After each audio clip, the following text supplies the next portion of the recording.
নমস্কাৰ মই নীতিশ তালুকদাৰে আপোনালোকক স্বাগতম জনাইছো মোৰ ইউটিউব চেনেলটোলৈ আপোনালোকে নিশ্চয় বৰ্তমান শুনি আছে যে অসম চৰকাৰৰ ফালৰ পৰা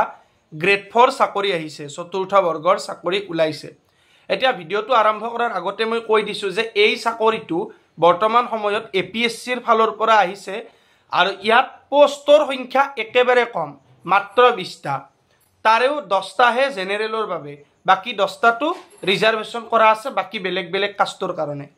এতিয়া কথা হল এই গ্ৰেড 4 চাকৰিটো কোনে উলিয়াইছে কিয় উলিয়াইছে বা গোটেইখিনি এই ভিডিওটোত মই কবলৈ যত্ন কৰিম প্ৰথমতে কৈ দিছিলো যে এই গ্ৰেড 4 চাকৰিৰ বিজ্ঞাপনটো উলিয়াইছে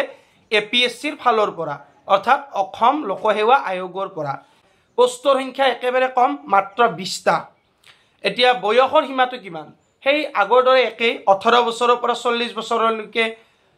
এপ্লাই কৰিব পাৰিব আৰু যিবিলাক এসটি ওবিসি আছে তেওঁলোকৰ কোটা অনুযায়ী ৰিজাৰ্ভেশন আছে 3 বছৰ 5 বছৰ বা যিবিলাক অলপমান মানে বিশেষভাৱে সক্ষম আছে শাৰীৰিকভাৱে সক্ষম লোক তেওঁলোকৰ বাবে আছে মই আপোনালোকক ডেসক্ৰিপচনত লিংক এটা দি দিম তাত ক্লিক কৰি আপোনালোকে গোটেই এডভাৰটাইজমেন্টটো পঢ়িব পাৰিব অসমীয়াতে পাব গতিকে আপোনালোকে এবাৰ পঢ়ি লব মই তথাপিও কথাখিনি কৈ দিছো এতিয়া আহিছো এডুকেশনাল কোৱালিফিকেশনৰ ওপৰত শিক্ষাগত অৰ্হতা কিমান শিক্ষাগত অৰ্হতা হৈছে একেবাৰে মিনিমাম কমটো হৈছে 8 পাস আৰু ম্যাক্সিমামটো হৈছে হায়াৰ সেকেন্ডাৰী পাস বা তাৰ সমান কিবা এটা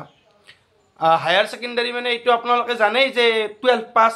এতিয়া কথাটো হল এইটো বহুতৰ মনত প্ৰশ্ন আহে যে যিবিলাকে ডিগ্ৰী পাস কৰিছে তেওঁলোক এলিজিবল হয় নে নহয় তাত স্পষ্টকৈ লিখি দিছে যে ডিগ্ৰী পাস কৰা বলে তাত এপ্লাই কৰিব নোৱাৰিব কোনে পাৰিব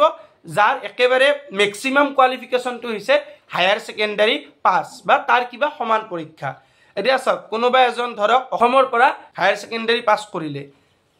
একে এজন ব্যক্তিয়ে নৱোদয় স্কুলৰ পৰা 12 পাস কৰিলে তো তেওঁলোকৰ কি হ'ব তেওঁলোকৰ এডুকেশনাল কোৱালিফিকেশনটো একে হ'ব তো তেওঁলোকেহে অনলাইন কৰিব পাৰিব যিবিলাকৰ ডিগ্ৰী আছে তেওঁলোকে নোৱাৰে এতিয়া কথা হল যিবিলাকে ডিগ্ৰী পঢ়ি আছে তেওঁলোকে পাৰিব নে নোৱাৰে ডিগ্ৰী পঢ়ি থকাবোৰে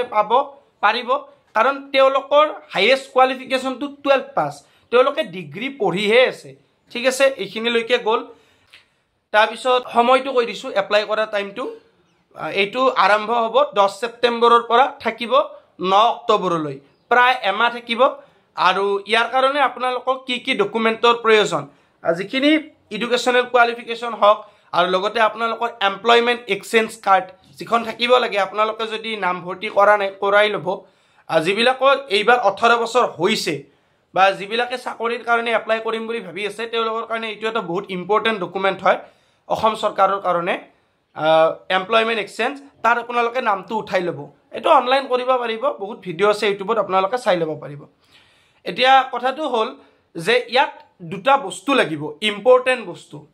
এক নম্বৰটো হৈছে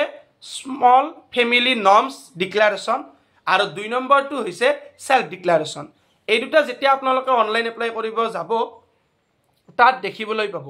এতিয়া এই দুটা কি বস্তু চাও সেলফ ডিক্লারেশন খেন হৈছে এখন মানে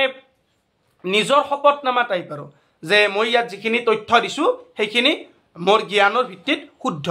এইখন আপোনালোকে ক'ত ডাউনলোড কৰিব পাৰিব মই আপোনালোকক যেটো এডভাৰটাইজমেন্টৰ লিংক দিম ডেসক্ৰিপচনত সেইটো ক্লিক কৰিলে আপোনালোকে মোটামুটি 7টা বা 8টা পেজৰ এটা পিডিএফ পাব সেই পিডিএফৰ শেষৰ পৃষ্ঠাটোত শেষৰ পেজটোত এই সেলফ ডিক্লাৰেশন ফৰ্মটো আছে আপোনালোকে তাৰ পৰা কি কৰি লব পাৰিব প্ৰিন্ট আউট কৰি লব পাৰিব বুজি পালে যেটো এডভাৰটাইজমেন্ট আছে লিংকটো দি দিম আপোনালোকে ক্লিক কৰিলে মোটামুটি 8টা মান পেজত পাই যাব তাৰে একেবাৰে শেষৰ যেটো কি আছে শেষৰ যেটো পেজ আছে সেইটোৱে হৈছে সেলফ ডিক্লাৰেশন আৰু স্মল ফ্যামিলি নৰ্মস সেইটো কত পাব তাৰো মই আপোনালোকক লিংকটো ডেসক্ৰিপচনত দি দিম সেইটো আপোনালোকে ক্লিক কৰিলে ডাইৰেক্ট পিডিএফটো পাই যাব তাৰ মানে স্মল ফ্যামিলি নৰ্মসটো কি হল যে আপোনালোকে জানে যে যিবিলাক চৰকাৰী চাকৰিয়াল আছে তেওঁলোকৰ দুটা সন্তানতকৈ বেছি থাকিব নোৱাৰিব বা যিসকলে সাৰ্ভিসত জয়েন কৰিব চাকৰিত জয়েন কৰাৰ পিছত তেওঁলোকে দুটা সন্তানতকৈ বেছি জন্ম দিব নোৱাৰিব তো এইটো এটা চৰকাৰৰ নিয়ম আছে তো এই ফৰ্মখন আপোনালোকে ফিল আপ কৰিব লাগিব তো এইখিনি আছিল থুলমুলকৈ আৰু বহুত ভিডিও আপোনালোকে ইউটিউবত পাব তো বৰ্তমান সময়ত যে এই চাকৰিটো চলি আছে গ্ৰেড 4ৰ তাত এইটোৱে আহিছে এপিএসসিৰ ফালৰ পৰা আৰু পোষ্টৰ সংখ্যা মই আকৌ এবাৰ কৈছো বাৰবাৰ 20টা একেবাৰে বেছি পোষ্ট নহয় তো আজি ভিডিঅ'টো এইখিনিয়ে আছিল যদি আপোনালোকৰ ভাল লাগিল তেতিয়াহ'লে লাইক কৰি দিব আৰু এনেকুৱা ভিডিঅ' পাবলৈ মোৰ চেনেলটো ছাবস্ক্ৰাইব কৰিব আজিৰ বাবে ইমানে ধন্যবাদ